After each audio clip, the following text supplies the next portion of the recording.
कहानी की शुरुआत में हम टेस नाम की एक लड़की को देखते हैं जो एक बहुत ही वीरान घर के सामने अपनी गाड़ी को रोकती है। दरअसल टेस काम के सिलसिले में इस शहर आई थी और यहाँ रहने के लिए टेस ने एक रेंटल सर्विस से ये घर ऑनलाइन बुक किया था। टेस अपना सामान लेकर इस घर के दरवाजे के पास आती है और यहाँ उसने जिस वेबसाइट से ये घर किराए पर लिया था वो उस वेबसाइट से दरवाजे का पासवर्ड लेकर घर का दरवाजा खोलने की कोशिश करती है, लेकिन पासवर्ड डालने के बावजूद भी दरवाजा नहीं खुलता, जैसे किसी ने अंदर से दरवाजा लॉक कर दिया हो। ये देखकर टेस बहुत ज्यादा परेशान हो जाती है। अब काफी रात हो चुकी थी और ऊपर से तेज बारिश भी हो रही थी, इसलिए टेस वापस अपनी गाड़ी में आकर बैठ जाती है। अब यहाँ टेस उस ऑनलाइन रेंटल सर्विस कंपनी को कंप्लेन करने ही वाली थी कि तभी उस घर की लाइट ऑन हो जाती है। ये देखकर टेस हैरान हो गई और वो वापस उस घर के दरवाजे के पास आकर डोरबेल बजाती है। कुछ देर बाद एक अनजान आदमी ने दरवाजा खोला और उसने टेस से पूछा कि इतनी आधी रात को तुम यहाँ क्या कर रही हो। ये सुनकर टेस उसे कहती है कि मुझे छोड़ो, ये बताओ तुम यहाँ क्या कर रहे हो, क्योंकि ये घर मेरा है और मैंने इसे एक ऑनलाइन रेंटल सर्विस से किराए पर लिया है। वो आदमी भी हैरान हुआ। उसने कहा लेकिन ये घर तो मैंने भी एक साइट से बुक किया है। अपनी बात को सच साबित करने के लिए उस आदमी ने टेस को अपने मोबाइल पर इस घर के बुकिंग डिटेल्स दिखाए। ये सब देखने के बाद टेस उस आदमी से कहती है ठीक है, ये घर तुम्हारा है, और टेस मायूस होकर वहाँ से जाने लगी है। लेकिन तभी उस आदमी ने टेस को रोका और कहा कि आधी रात हो गई है और बाहर तेज बारिश भी हो रही है, इसलिए आज रात तुम यहीं रुक जाओ और सुबह होते ही यहाँ से निकल जाना। टेस को भी उस आदमी की बात ठीक लगती है और आज रात टेस यहाँ गुजारने का फैसला करती है। लेकिन टेस को उस आदमी के इतने अच्छे होने पर कुछ गड़बड़ नजर आ रहा था, इसीलिए जब वो आदमी वॉशरूम चला जाता है तब टेस उस आदमी की वॉलेट टेबल पर देख लेती है, जिसके बाद वो जल्दी से उस आदमी का आईडी कार्ड निकाल कर देखती है और उसके आईडी कार्ड से हमें पता चलता है कि उस आदमी का नाम टॉम है। टेस यहाँ उस आदमी के आईडी कार्ड की फोटो ले लेती है। वो ऐसा इसलिए करती है कि अगर उसके साथ उस आदमी ने कुछ गलत किया तो इसके पास कोई सबूत तो होगा। कुछ देर बाद टॉम वॉशरूम से बाहर आता है और टेस से कहता है कि मुझे पता है तुम मुझ पर ट्रस्ट नहीं कर रही हो, इसलिए मैं यहाँ सोफे पर सो जाऊंगा और तुम जाकर मेरे रूम में सो सकती हो। टेस को भी सोने के लिए एक सेफ जगह चाहिए थी, इसलिए वो मान जाती है और वो रूम में जाकर दरवाजा अच्छी तरह से लॉक करके सो जाती है। कुछ देर बाद टेस की आंख एक अजीब आवाज से खुलती है। नींद से उठने के बाद वो देखती है कि उसके कमरे का दरवाजा खुला हुआ है, जबकि उसने दरवाजे को अच्छी तरह से लॉक किया था। टेस को बाहर से कुछ अजीब सी आवाजें सुनाई देने लगती हैं, जिसके बाद टेस घबराते हुए रूम से बाहर आती है और हम देखते हैं कि बेसमेंट का दरवाजा अपने आप ही बंद हो गया। टेस धीरे धीरे टॉम के पास जाती है और देखती है कि टॉम सोफे पर सो रहा है। टॉम सोते हुए तड़प रहा था जैसे वो कोई बुरा सपना देख रहा हो। टेस टॉम को जगाती है और उससे पूछती है कि क्या तुमने मेरे रूम का दरवाजा खोला, जिस पर टॉम ने जवाब दिया नहीं, मैं तो गहरी नींद में सो रहा था। ये सुनकर टेस वापस अपने कमरे में आई और इस बार दरवाजे को अच्छे से लॉक करके सो गई। अगली सुबह जब टेस उठी तब उसने देखा कि टॉम घर पर नहीं है, पर उसने टेस के लिए पेपर पर एक मैसेज छोड़ रखा था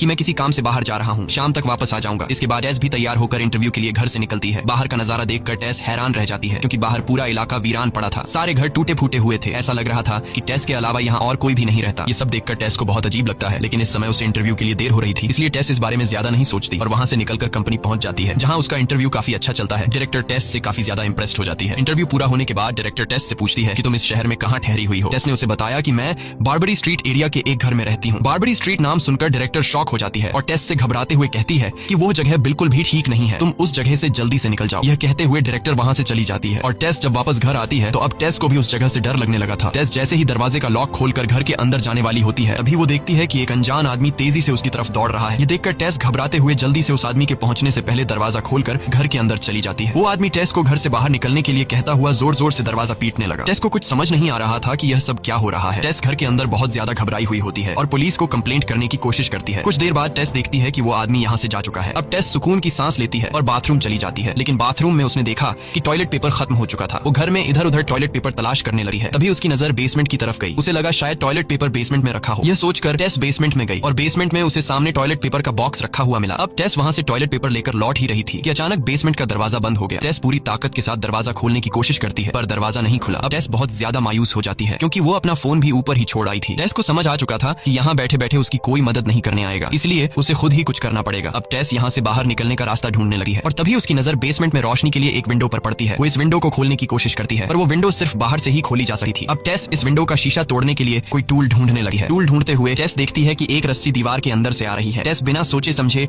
वो रस्सी खींचने लगती है और रस्सी के खींचने से एक सीक्रेट रूम का दरवाजा खुल जाता है। अब टेस जब इस रूम के अंदर देखती है तो उसे अंदर कुछ भी नजर नहीं आता, क्योंकि इस रूम के अंदर काला घुप अंधेरा था। टेस अब जानना चाहती थी कि इस रूम के अंदर आखिर है क्या, लेकिन डर के मारे वो अंदर नहीं जा सकती थी। तभी टेस के दिमाग में एक आइडिया आया। उसने एक बड़े मिरर के जरिए बेसमेंट में लगे लाइट की रोशनी को उस अंधेरे वाले कमरे में रिफ्लेक्ट कर दिया, जहाँ टेस को अंदर एक रास्ता नजर आया। अब डरते हुए वो इस रूम के अंदर बने रास्ते में आगे बढ़ने लगी और वहाँ उसने देखा कि अंदर एक दूसरा रूम है। इस रूम का दरवाजा खोलने पर उसे अंदर एक गंदा बेड और एक पुराना वीडियो कैमरा देखा। इस रूम को देखते हुए ऐसा लग रहा था कि जैसे किसी की यहाँ पर वीडियो शूट की जाती हो। तभी टेस की नजर सामने दीवार पर पड़ी, जहाँ खून से सने हुए हाथ का निशान बना था। ये देखकर टेस बहुत ज्यादा डर गई और भागते हुए वहाँ से निकलकर सीधा उस बेसमेंट को रोशनी देने वाली विंडो के पास पहुंची, जहाँ उसने घर के बाहर टॉम को देखा। टॉम को देखते ही टेस चिल्लाती हुई उसे आवाज देने लगी। लकीली टॉम ने उसे देख लिया और वो टेस के पास आया, जहाँ उसने देखा कि टेस बेसमेंट के अंदर फंसी हुई है। अब टॉम जल्दी से जाकर घर के अंदर से बेसमेंट का दरवाजा खोल लेता है और टेस को वहाँ से बाहर निकाल लेता है। अब टेस बहुत ज्यादा डरी हुई थी और वो अपना सामान पैक करके इस घर को छोड़कर जाने वाली थी, लेकिन लेकिन टॉम उसे जाने से रोक देता है और कहता है कि आखिर हुआ क्या है। तब टेस उसे नीचे बेसमेंट में बने सीक्रेट रूम और बेड और कैमरा के बारे में बताती है और कहती है कि ये जगह बिल्कुल भी ठीक नहीं है, हमें जल्दी इस जगह से निकलना होगा। पर टेस को इतना ज्यादा घबराया हुआ देखकर भी टॉम उसकी बातों पर यकीन नहीं कर रहा था। वो टेस से कहता है कि मैं पहले खुद नीचे बेसमेंट में जाऊंगा और वहाँ सब कुछ देखूंगा, अगर वहाँ सच में कोई खतरा हुआ तो हम अभी यहाँ से निकल जाएंगे, बस तब तक तुम मेरा यहाँ इंतजार करना, क्योंकि अगर हम दोनों वहाँ चले गए और फिर से बेसमेंट का दरवाजा बंद हो गया तो हम दोनों वहीं पर हमेशा के लिए फंस जाएंगे। इतना कहकर वो सीधे बेसमेंट की तरफ जाने लगा। टेस ने उसे रोकने की बहुत कोशिश की लेकिन वो टेस को इग्नोर करके बेसमेंट में चला गया। अब यहाँ टेस उसका इंतजार करने लगती है, लेकिन काफी टाइम गुजरने के बाद जब वो वापस नहीं आता तब टेस बेसमेंट के पास जाकर टॉम को आवाज देने लगी है,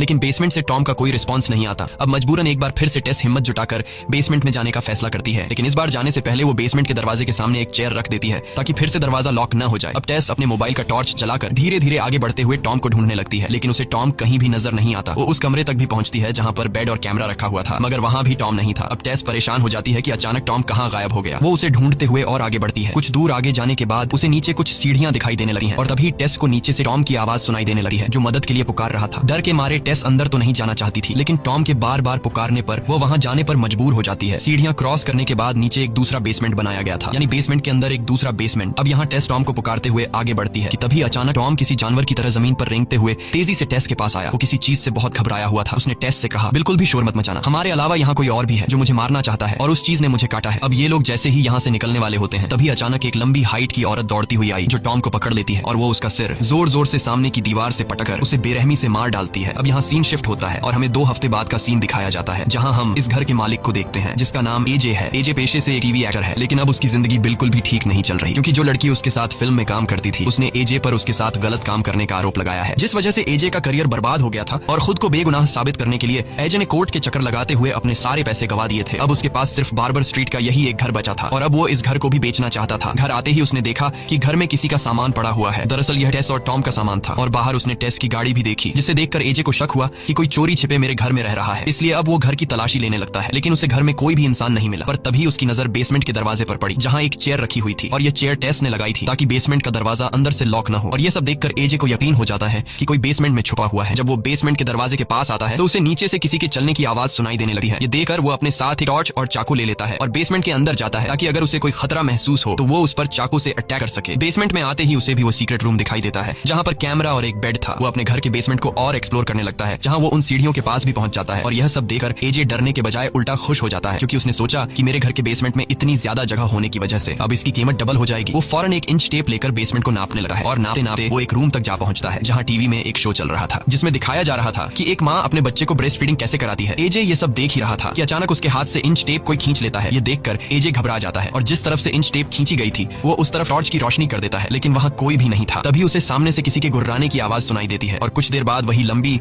अजीब सी दिखने वाली लेडी उसकी तरफ बढ़ने लगी है, जिसे देखकर वो डर के मारे वहाँ से भागने लगा है और भागते भागते अचानक वो एक गड्ढे में जा गिरता है। गड्ढे में गिरते ही उस औरत ने ऊपर से जाली बंद कर दी, जिससे एजे वहीं कैद होकर रह जाता है। एजे को कुछ समझ नहीं आ रहा था कि यह सब क्या चल रहा है और तभी उसके सामने एक लड़की आती है। ये लड़की कोई और नहीं बल्कि टेस थी जो पिछले 2 हफ्तों से उसी गड्ढे में फंसी हुई थी। एजे बहुत ज्यादा डरा हुआ था। तब टेस उसे संभालती है और कहती है कि बिल्कुल भी शोर मत करना, वरना वो लेडी गुस्सा हो जाएगी। अगर तुम्हें जिंदा रहना है तो जैसा वो लेडी कहे वैसा तुम्हें करना होगा, नहीं तो वो तुम्हें मार देगी। कुछ देर बाद वही लेडी वहाँ पर आती है और वो ऊपर से एक दूध की बोतल टेस की तरफ बढ़ाती है। टेस बिना सोचे समझे एक छोटी बच्ची की तरह उस बोतल से दूध पीने लगी है। इसके बाद वो लेडी दूध की बोतल एजे की तरफ बढ़ाती है, लेकिन एजे दूध पीने से इनकार कर देता है। टेस उसे समझाती है कि ऐसा मत करो और चुपचाप दूध पी लो। टेस एजे से कहती है कि यह लेडी बस ये चाहती है कि हम उसके बच्चे जैसा बर्ताव करें, लेकिन एजे दूध पीने से फिर भी इनकार कर देता है। ये देखकर वो लेडी गुस्सा हो जाती है और नीचे गड्ढे में उतर आती है। वो पहले टेस को अपने एक अच्छे बच्चे की तरह गले से लगाकर प्यार करती है और फिर वो गुस्से से एजे की तरफ देखती है। इसके बाद वो एजे को घसीट कर अपने साथ ले जाती है। वो एजे को उसी कमरे में ले आती है जहाँ टीवी पर प्रोग्राम चल रहा था, जिसमें दिखाया जा रहा था कि एक माँ अपने बच्चे को ब्रेस्ट फीडिंग कैसे कराती है। वो लेडी भी उसी तरह एजे को जबरदस्ती ब्रेस्ट फीडिंग करवाती है। दूसरी तरफ जब वो लेडी एजे को घसीट कर यहाँ लेकर आ रही थी तब उसने उस गड्ढे का दरवाजा बंद नहीं किया था और इसी मौके का फायदा उठाते हुए टेस उस गड्ढे से बाहर निकल आती है और वहाँ से भागने लगती है, लेकिन तभी गलती से उसका पैर इंच टेप से टकरा जाता है, जिसकी आवाज वो लेडी सुन लेती है और वो समझ जाती है कि टेस यहाँ से भागने की कोशिश कर रही है। अब वो लेडी एजे को यहीं छोड़कर टेस का पीछा करने लगती है। टेस तेजी से दौड़ते हुए ऊपर बेसमेंट के दरवाजे तक पहुंच जाती है, लेकिन बेसमेंट का दरवाजा लॉक हो चुका था। टेस पूरी ताकत से दरवाजा खोलने की कोशिश करती है, लेकिन जब वो दरवाजा नहीं खुलता तो वो भागकर बेसमेंट की खिड़की का कांच तोड़ देती है और वहाँ से बाहर निकलने की कोशिश करने लगती है। इस दौरान वो लेडी टेस के काफी करीब आ चुकी थी, लेकिन इससे पहले कि वो लेडी टेस को पकड़ पाती तभी बाहर से एक आदमी आकर टेस को बाहर की तरफ खींच लेता है। अगर वह आदमी 1 सेकंड भी देर करता तो टेस की जान चली जाती, क्योंकि वो लेडी टेस के निकलते ही वहाँ पहुंच जाती है। अब टेस की जान जिस आदमी ने बचाई थी वो आदमी कोई और नहीं था बल्कि वही आदमी था जो शुरुआत में टेस को इस घर के अंदर जाने से रोक रहा था। अब टेस उस आदमी को समझाती है कि इस घर में एक बहुत ही खौफनाक लेडी रहती कहती है, लेकिन उस आदमी को पहले से ही उस लेडी के बारे में पता था। अब वो आदमी टेस से कहता है कि जितनी जल्दी हो सके इस शहर से दूर निकल जाओ, वरना वो लेडी तुम्हें ढूंढकर सारी जिंदगी अपने पास रख लेगी। लेकिन टेस उसे कहती है कि अंदर एक और आदमी भी फंसा हुआ है जिसे मेरी मदद की जरूरत है। तब वो आदमी टेस से कहता है, शुक्र करो कि तुम्हारी जान बच गई, मेरी मानो तो तुम जल्द से जल्द यहाँ से निकल जाओ, क्योंकि रात होते ही वो लेडी तुम्हें ढूंढती हुई बाहर निकलेगी। अगर तुम इस इलाके के आसपास रहे तो वो लेडी तुम्हें किसी भी तरह पकड़ लेगी और फिर हमेशा के लिए अपने पास कैद कर लेगी। इसके बाद वो आदमी टेस से कहता है कि मेरा काम था तुम्हें समझाना, बाकी तुम खुद को बचाती हो या नहीं वो तुम्हारी मर्जी। अब टेस वहाँ से जाना तो चाहती थी, पर टेस एक अच्छे दिल की मालिक थी, इसलिए वो एजे को अकेले उस लेडी के पास नहीं छोड़ सकती थी।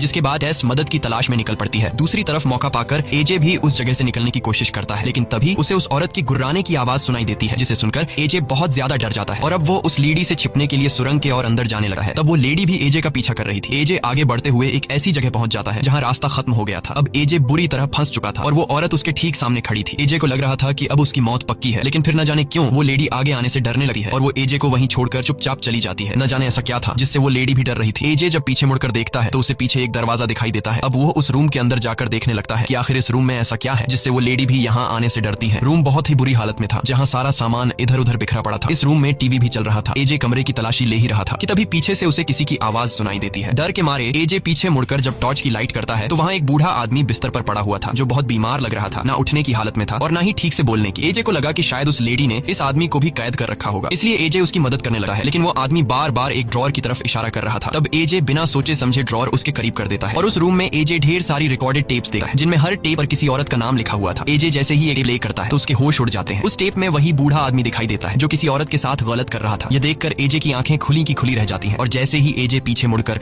उस बूढ़े आदमी की तरफ देखता है तो वो बूढ़ा आदमी ड्रॉर से गन निकाल रहा होता है। एजे को लगा कि अब तो वो मारा गया, लेकिन अगले ही पल वो बूढ़ा आदमी खुद को ही गोली मार लेता है। दूसरी तरफ टेस पुलिस ऑफिसर्स के साथ उस घर के बाहर पहुंचती है। टेस उन्हें सारी बात समझाती है कि इस घर में क्या चल रहा है, लेकिन पुलिस वालों को टेस पर यकीन नहीं होता, क्योंकि टेस के पुराने कपड़े और उसकी हालत देखकर उन्हें लगता है कि टेस ने कोई नशा किया है, इसलिए पुलिस टेस को इग्नोर करके चले जाते हैं। यह देखकर टेस और ज्यादा परेशान हो जाती है। अब टेस को समझ आ जाता है कि उसे खुद ही कुछ करना पड़ेगा। जल्द ही रात होने वाली थी, इसलिए टेस समझदारी से काम लेते हुए अपनी कार में जाकर बैठ जाती है, क्योंकि उसे पता था कि अब वो लेडी उसे ढूंढने बाहर निकलेगी। और ऐसा ही होता है। अंधेरा होते ही वो लेडी टेस को ढूंढने घर से बाहर निकलती है। अब इससे पहले कि वो लेडी टेस को कार में देख पाती, तभी टेस फौरन कार स्टार्ट करती है और फुल स्पीड से उस लेडी को टक्कर मारकर सामने की दीवार से चिपका देती है, जिससे वो लेडी ना पीछे जा सकती थी और ना ही आगे। वो वहीं फंसकर रह जाती है और कुछ ही देर बाद वो लेडी बेहोश हो जाती है। मौके का फायदा उठाते हुए टेस जल्दी से एजे को बचाने बेसमेंट में चली जाती है और एजे को ढूंढने लगती है। वहीं एजे भी उस गन को उठा लेता है जिससे उस बूढ़े आदमी ने खुद को शूट किया था और बाहर निकलने की कोशिश करता है। अंधेरे की वजह से एजे को कुछ भी दिखाई नहीं दे रहा था और तभी उसे सामने से कोई अपनी तरफ आता हुआ दिखता है। डर के मारे एजे उसे शूट कर देता है। जब एजे उसके पास पहुंचता है तो वो देखता है कि वो टेस थी। लकीली गोली टेस के पेट को छूकर निकल गई थी, इसलिए उसकी जान बच जाती है। अब एजे टेस को संभालते हुए घर से बाहर लाता है। बाहर आते ही टेस देखती है कि वो लेडी जिसे उसने थोड़ी देर पहले कार से टक्कर मारकर दीवार से चिपका दिया था, वो वहां से गायब हो चुकी थी। टक्कर की वजह से टेस की कार भी खराब हो चुकी थी, इसलिए वो लोग कार में बैठकर भाग भी नहीं सकते थे। अब वो लोग पैदल ही वहां से भागने लगे हैं। कुछ दूर आगे जाने के बाद उन्हें वो अनजान आदमी मिल जाता है, जो इशारे से उन्हें चुपचाप अपने पास बुलाता है और वो आदमी उन दोनों को एक टैंक के पास ले आता है। वो आदमी कहता है कि इस जगह तक वो लेडी नहीं आ सकती। तब एजे उस आदमी से पूछता है कि वो लेडी कौन है और मेरे घर में क्या कर रही है। तब वो आदमी उन्हें बताता है कि वो लेडी पिछले 40 सालों से इस घर में रह रही है और यह घर उसके डैड का है। तब एजे कहता है कि यह कैसे हो सकता है, ये घर तो मेरा है। जिस पर वो आदमी जवाब देता है, कागजात के मुताबिक तो ये घर तुम्हारा है, तुमने इसे कुछ साल पहले खरीदा होगा, लेकिन इस घर का पहला मालिक फ्रैंक नाम का एक आदमी था और वो लेडी फ्रैंक की बेटी है। फ्रैंक एक बेहद बेरहम इंसान था जो पराई औरतों को पकड़कर इस घर के बेसमेंट में लाकर बांध दिया करता था और फिर उनके साथ गलत काम करके उनसे बच्चे पैदा किया करता था। अगर लड़का पैदा होता तो वह उसे मार देता था और अगर लड़की होती तो वह उसे भी कैद में रखकर बड़ा करता था और फिर अपनी ही बेटी के साथ भी गलत काम करता था। फ्रैंक की ज्यादातर औलाद कमजोर हुआ करती थी, जिस वजह से उसकी ज्यादातर बेटियां मर गई, लेकिन उनमें से एक यह लेडी आज भी जिंदा है और यह लेडी फ्रैंक के गुनाहों की सजा है। वह आदमी उन्हें बताता है कि 40 सालों तक काले अंधेरे में रहने के बाद अब वह लेडी ज्यादा रोशनी बर्दाश्त नहीं कर सकती, इसीलिए वह रात के समय बाहर निकलती है। वह आदमी उन दोनों से कहता है कि उस लेडी से तुम्हें जान का खतरा नहीं है, वह तुम्हें अपनी औलाद समझती है, इसीलिए वह तुम्हें मारेगी नहीं बल्कि तुम्हें हमेशा के लिए अपने पास कैद करके रखेगी। उस आदमी की सारी बातें सुनकर एजे समझ जाता है कि सुरंग में जिस बूढ़े आदमी ने खुद को गोली मारी थी वही फ्रैंक था। अभी उनकी बातें चल ही रही थी कि तभी पीछे से दीवार तोड़कर वह लेडी उनके पास आ जाती है और उस आदमी को गर्दन से दबोचकर पकड़ लेती है और फिर उसे बेरहमी से मार डालती है। डर के मारे एजे टेस को उसी जख्मी हालत में छोड़कर